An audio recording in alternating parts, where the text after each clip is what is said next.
Hello, Pisces, and welcome to your November 2021 reading. Be sure to check out your sun, moon, and rising signs for a more well-rounded perspective. And if you would like something that is more specific to you and your needs, be sure to check out the description box below for links to my website. All right, let's go ahead and begin. The month of October has us leaving Prince of Wand energy. So there's a connection with, I feel like this is a connection with a sense of disconnect.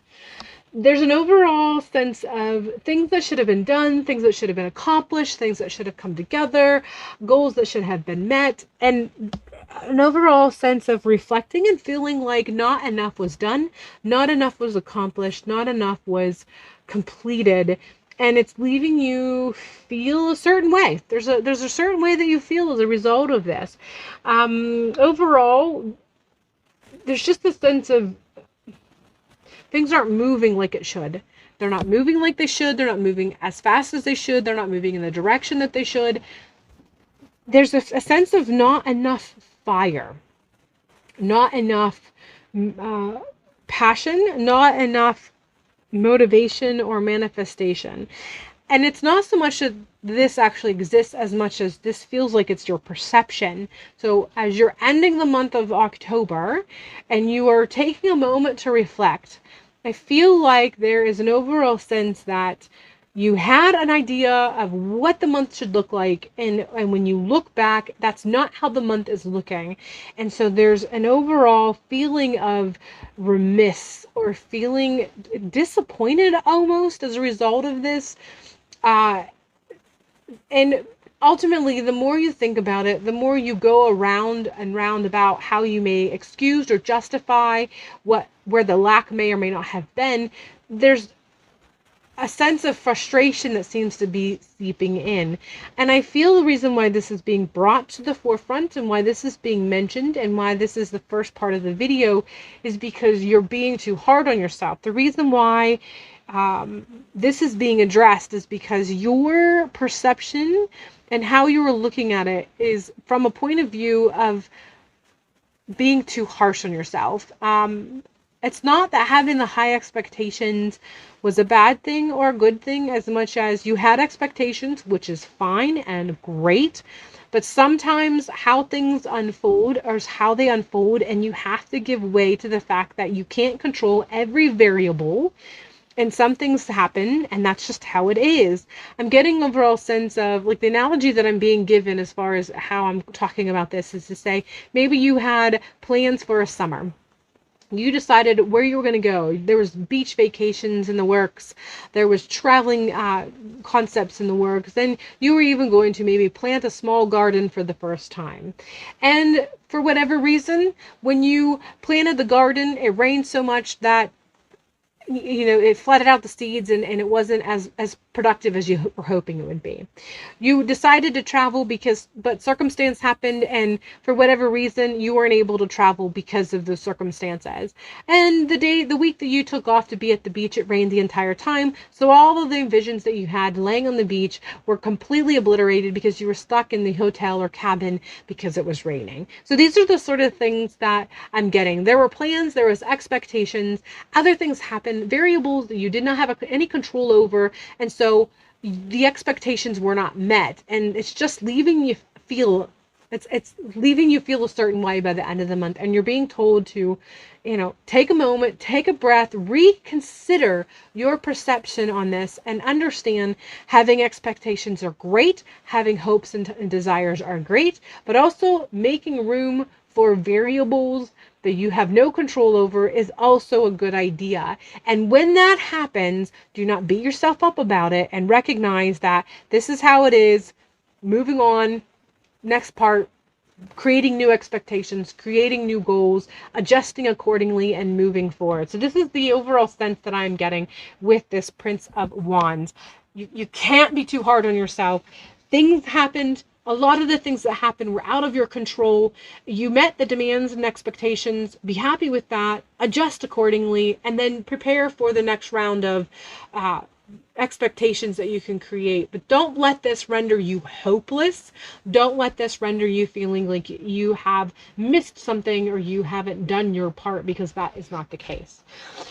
Page of Disc is what we were following this with, and I feel like this is coming in strong with grounding yourself. It's following the message that I already have given regarding your perception and how you may or may not be beating yourself up about, or how you may not be creating a space of flexibility in your perception because of how agitated or frustrating it may or may not be.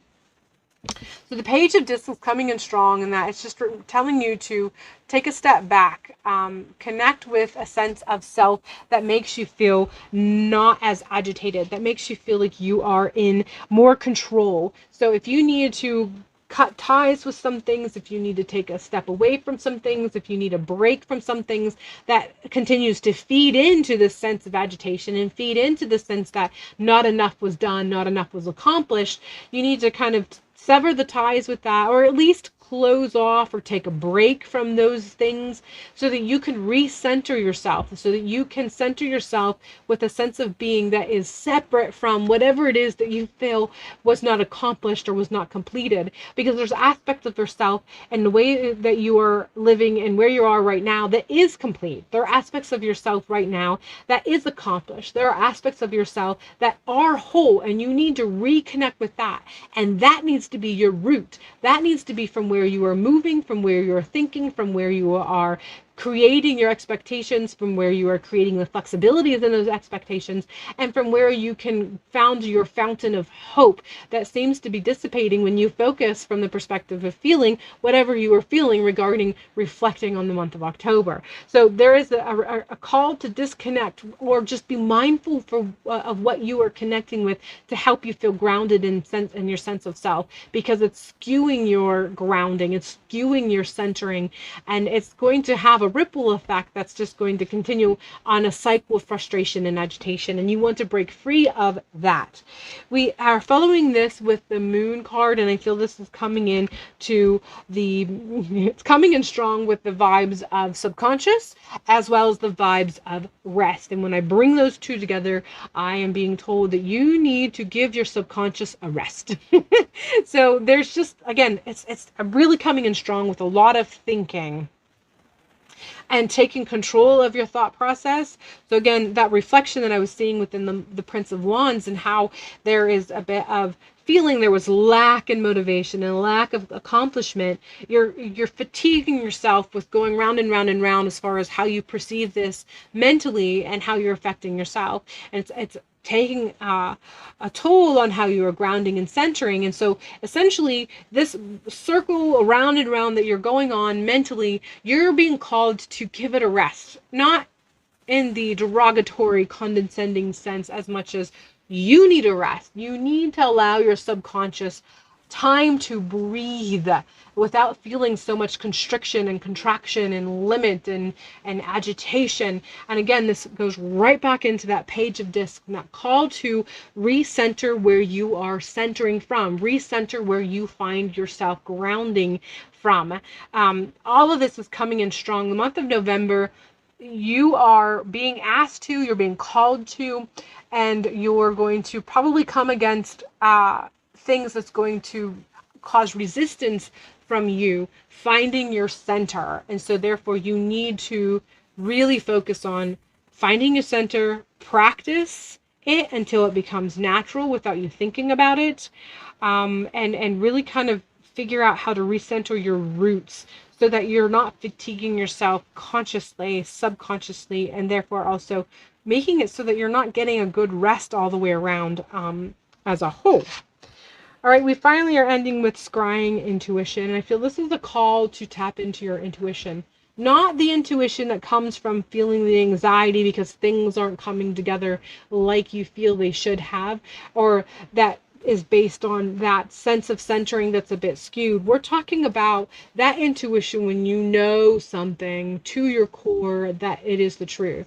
So through it all, whenever you are dealing with whatever it is, when you're considering these aspects of yourself, when you're considering the centering and the grounding, when you're considering the issues that you've been reflecting on, there's a part of you that knows the truth. There's that part in the back or in the peripheral where you have an understanding and that you kind of dismiss a little bit because it's not as loud, or for whatever the reason may be. Overall, there's just a sense that you're being told, you know, when something is being said or presented in a way that it's your intuition and when it's just anxiety or fear. Get better at distinguishing the two so that you aren't led down this path of feeling uprooted that you may have been on at the end of October. Get good at distinguishing between when your intuition is that gut feeling. It comes through with different colors or different scents or a different vibration or a different feeling. However you see it or perceive it, it's distinct, and you know, whenever it happens, you know something. It is distinct, and you can see it for what it is when you receive it, whenever it happens. And it is different than something that comes from a fear or a concern or a worry. And so you're being told to really tap into and connect with the way a true knowing that's involved with true intuition feels, so that when something happens and you feel a certain way, you're able to look at that and be like, nope, that doesn't feel, look, sense, however you apply, like that intuitive sense. Therefore, I'm not going to allow it to change my way of thinking or my perception. And ultimately, whenever we are given something through a message of intuition, even when it's an intuitive thought or perception that's less than positive, we usually have a sense of calm or understanding or a knowing that comes with it. We get a sense of direction or a sense of guidance or a sense of, this is just a warning so I can prepare for it. There's just an overall sense that occurs when we get true intuition versus when we think something might be intuitive, but it's actually rooted in worry or concern or fear. But essentially, as you work through the month of November, as you are dealing with all of the energies that was talked about with the other 3 cards, get really good at tapping in and knowing and recognizing when you are receiving an intuitive message versus a message that's coming in through fear, concern, or worry. Really kind of hone that perception and that craft within yourself. All right, that's all I have for you, Pisces. I hope this message has been everything you were hoping for and more. Be sure to check out your sun, moon, and rising for a well-rounded perspective. And if you would like a reading that's specific to you and your needs and situation, be sure to check out the description box below for links to my website. Other than that, I hope you have a beautiful month in November, and I will see you in the next video.